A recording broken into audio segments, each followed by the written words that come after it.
싱가포르 뉴스를 전달해 드리겠습니다. 8월 14일 토요일에는 57건의 지역 감염이 나왔고요. 8월 15일 일요일은 50건의 지역 감염이 나왔습니다. 8월 16일인 오늘은 48건의 지역 감염이 나왔습니다. 싱가포르 전체 인구의 약 75%가 2차 백신까지 접종이 완료됐다고 합니다. 산소와 집중 치료를 필요로 한 환자들을 포함한 새로운 일일 환자 숫자와 입원 환자 수가 감소하고 있어서 이번 주 중 완화된 조치를 또 한 번 시행할 예정이라고 합니다. 현재 레스토랑에서 식사를 하고 싶으면은 코로나 백신을 맞았다는 증명서를 보여줘야 하는데요. 코로나에 걸렸다가 회복된 사람들도 레스토랑에 가서 식사를 하실 수가 있거든요.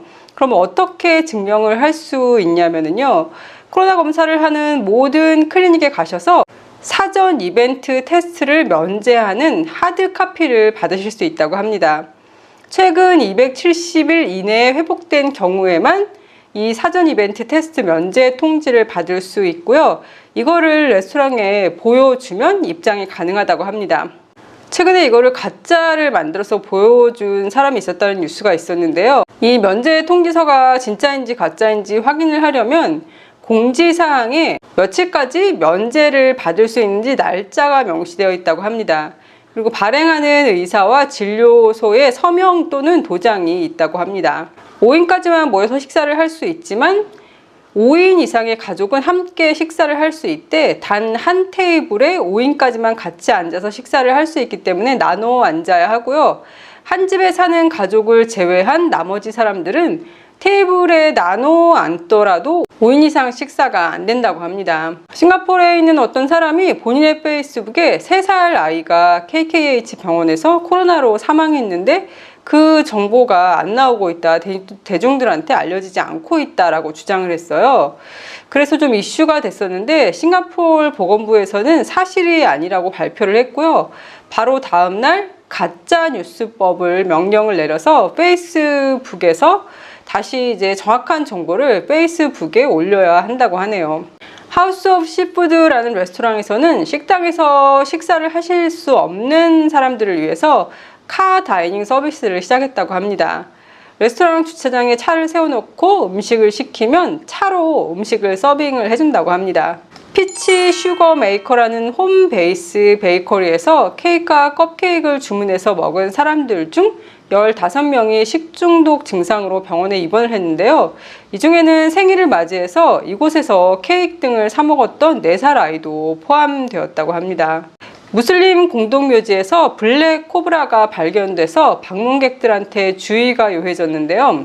흔한 일은 아닌데 아주 가끔, 그러니까 몇 년에 한 번 정도는 코브라가 공원 등에서 나오는 경우가 있더라고요. 아주 간혹요. 특히 저녁에는 숲풀진 곳에는 안 가는 게 좋을 것 같습니다.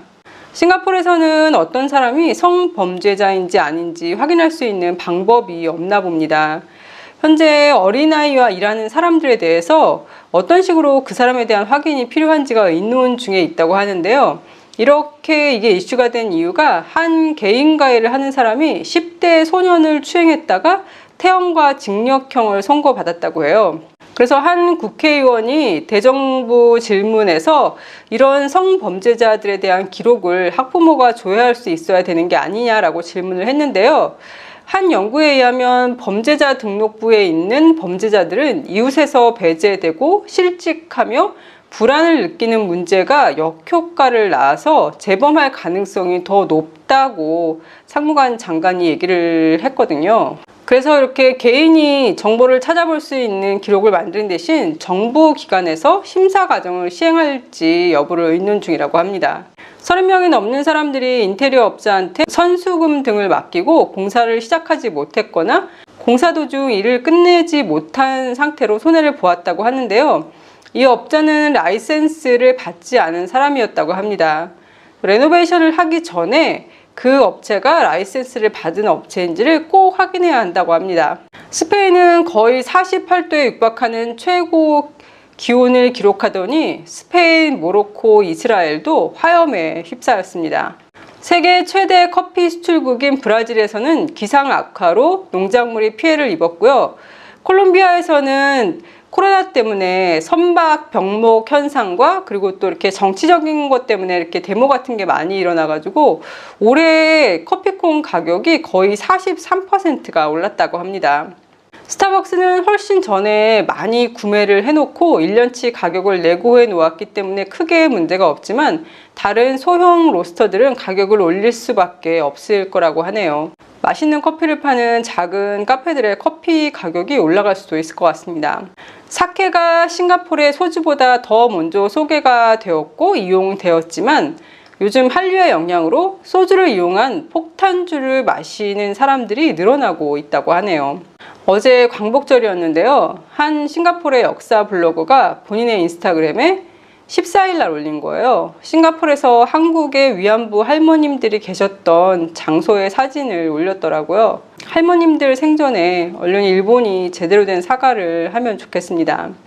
손흥민 선수가 토트넘과 재계약 후 맨체스터 시티와의 첫 번째 경기에서 결승골을 넣으며 팀을 승리로 이끌었는데요. 참 멋진 것 같아요. 장기화되고 있는 코로나로 답답하고 힘드실 텐데요. 이런 손흥민 선수의 승리 소식이 기분을 전환하는 데 도움이 되면 좋겠습니다. 그럼 오늘도 건강하고 행복하세요.